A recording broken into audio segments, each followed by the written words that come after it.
I'm at REIT Week 2013 in Chicago, and joining me today is Dan French, Director of the Smith Institute of Real Estate at the University of Missouri.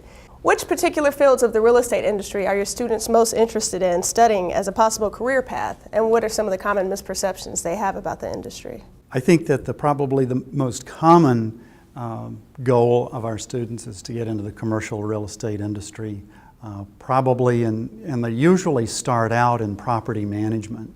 And from there they might move on into other stuff as their interest develops. Some also go into appraisal, and probably the common misperception among students is that the real estate industry is sales. And of course that's an important part of it, but it's just like the banking industry is not just commercial loan officer and teller.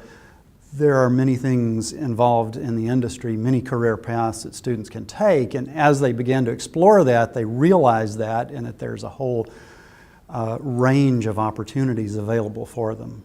Your research includes investment valuations and corporate governance. What have you found to be some of the most pressing issues when it comes to real estate and corporate governance? Well, I appreciate that question because I've got a current research project that I think kind of fits into that, and it is related to corporate governance in that we're looking at mission statements that REITs publish.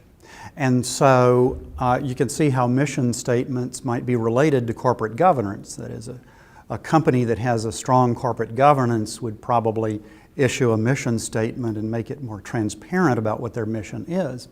And so we've surveyed REITs, we've looked at their annual reports and other sources.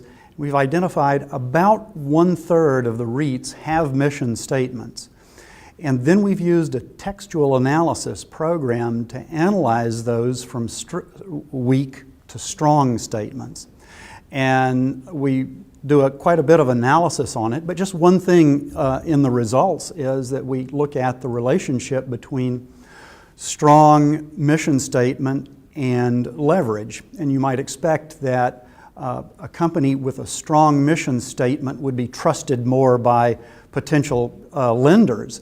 And so we might expect to see a strong relationship and positive relationship between debt and a strong mission statement. And that is exactly what we find for REITs. Those REITs that have stronger statements are able to go to the markets and borrow more money. In your opinion, do you think real estate will continue to be an attractive asset class for investors? I do think it will continue to be an asset class that is popular, certainly popular among our students.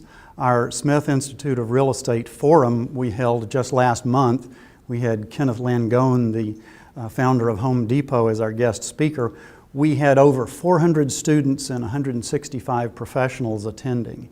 And so certainly real estate is cyclical and the interest in it is cyclical, but it seems that every cycle builds on the previous one.